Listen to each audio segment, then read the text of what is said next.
kasi dahil po dito sa programa niya, natulungan niya po ako sa gastusin ko sa gamot. Pangalawa po, sa pagiging homeless ko, sana makakuha lang ako nagtatanggap sa akin na paupahan. Kasi yun po problema ko dahil sa kondisyon ko, dahil sa sa itsura ko, wala tumatanggap sa akin paupahan.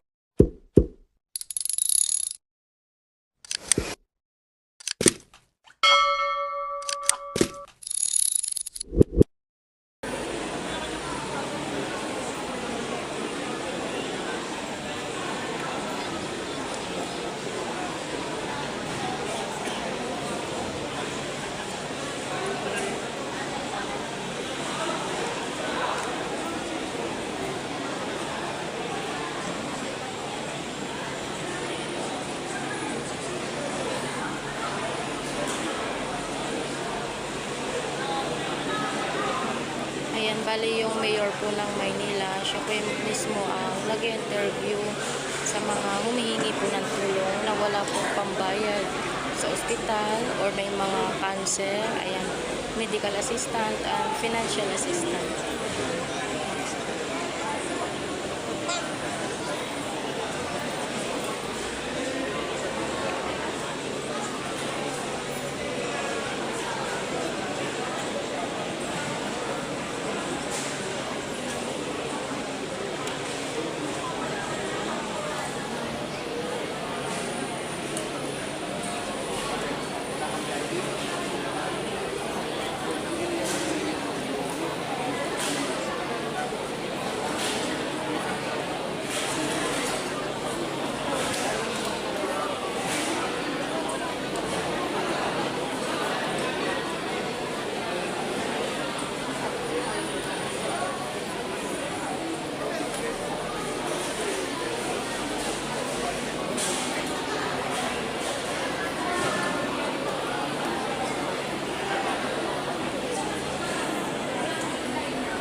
Jeff Perry, hello po.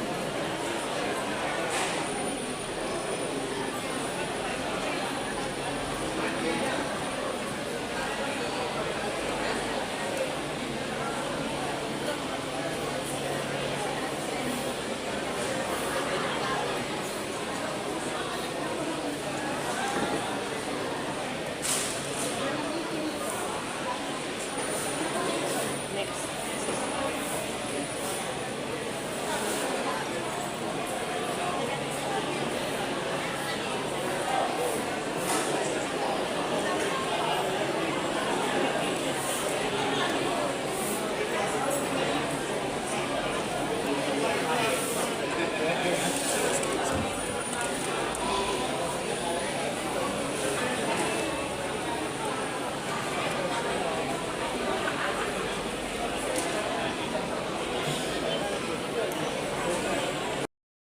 Kalma ka lang.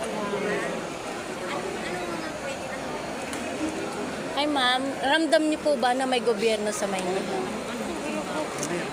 Ano po yung nilapit niyo sa ating mayor? Pinahan po kasi pinagkapanak ko. Ano po kasi, magiging third, ano niya na po yung admission. Yung second admission niya po, 2 operation agad yung ginawa sa kanya. Nilabas po yung lituhan niya dito. Kaya po ngayon, pinapalakas lang po siya ni Doc. Tapos after po, i-schedule na siya for operation ulit. Ibabalik na po yung 3 months pa lang po kasi si baby. Ayan po. 100,000. 200,000.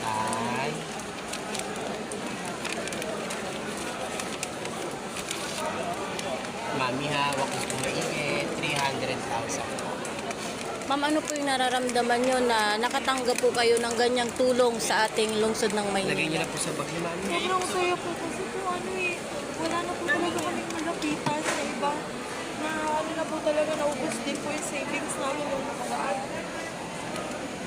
Sobrang saya po kasi talaga hindi ko na po alam kung saan ako hanap, lalapit ng tulong.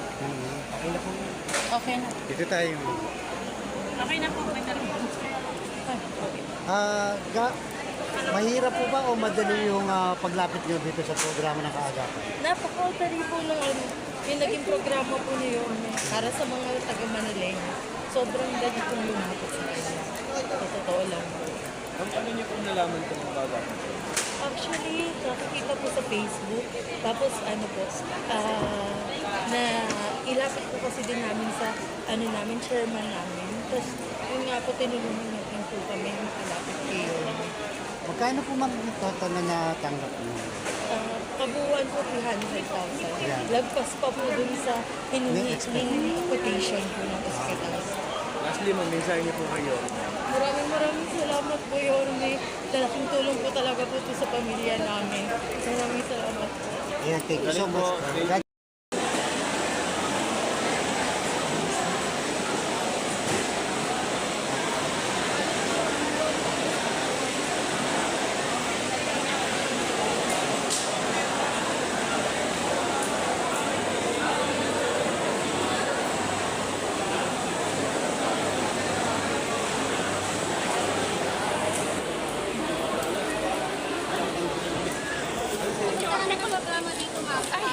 Okay lang, kahit naghintay kami ng ganito katagal. Okay lang.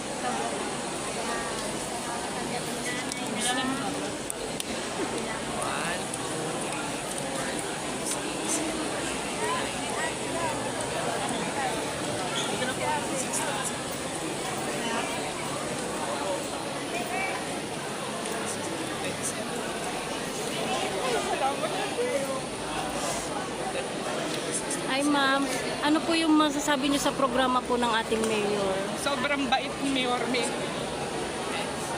Ramdam niyo po ba na may gobyerno? Kaya ako umiiyak ngayon.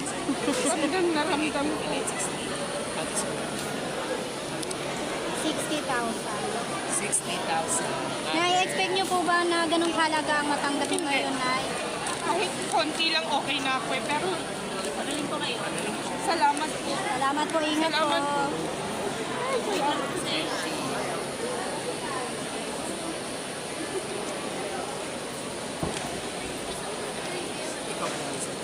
Ay ma'am, bakit ka umiiyak? Nabuksan ko lang yung problema ko kay Mami. Ano po yung nailapit niyo sa ating mayor? Sa gamot ko po. Pero bukod doon, yung personal na problema ko, nailapit ko rin po. Kaya naiyak ako.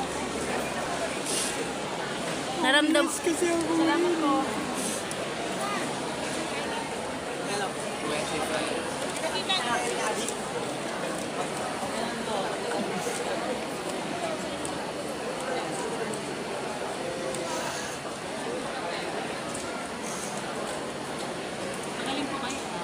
Mami bilang lang 1, 2, 3, 4, 5, 6, 7, 8, 9, 10, 11, 12, 13, 14, 15, 16, 17, 18, 19, 20, 21, 22, 23, 24, 25, 26, 27, 28, 29, 30. Pagaling po kayo, mother.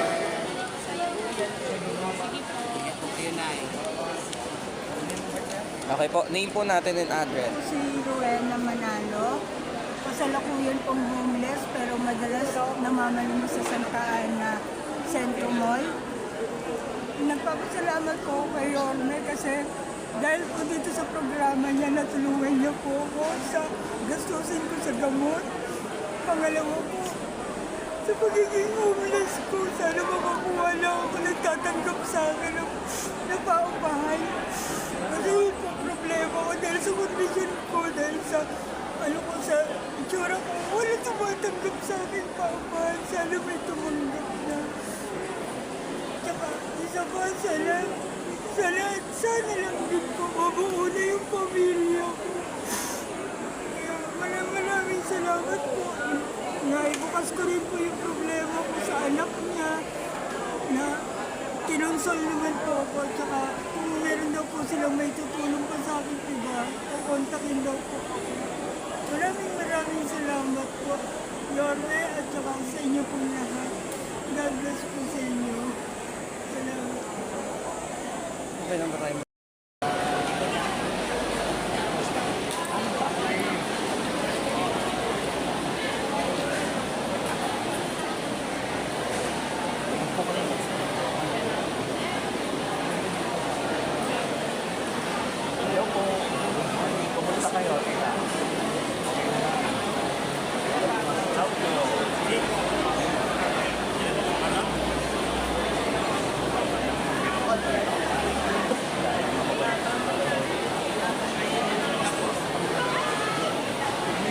Ayun po, may awaan Diyos. Kaya natin yan. Ingat kayo, ha? Ingat. Kumusta ka na?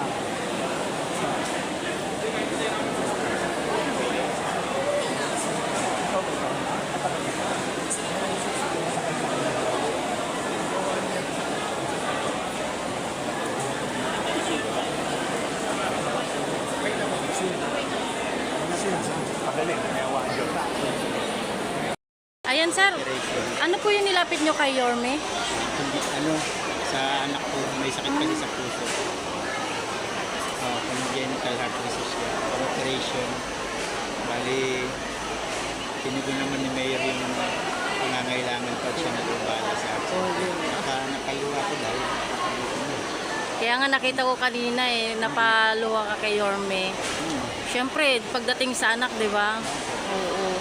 Talagang gagawin natin lahat para matugunan lang yung pangangailangan. Kaya nagpapasalamat ko kay Yorme. Buti may mga programang kayo pa siya. Nakita ko sana na lumapit ko sa kanya. Ayan, thank you po. Ingat po kayo. Salamat.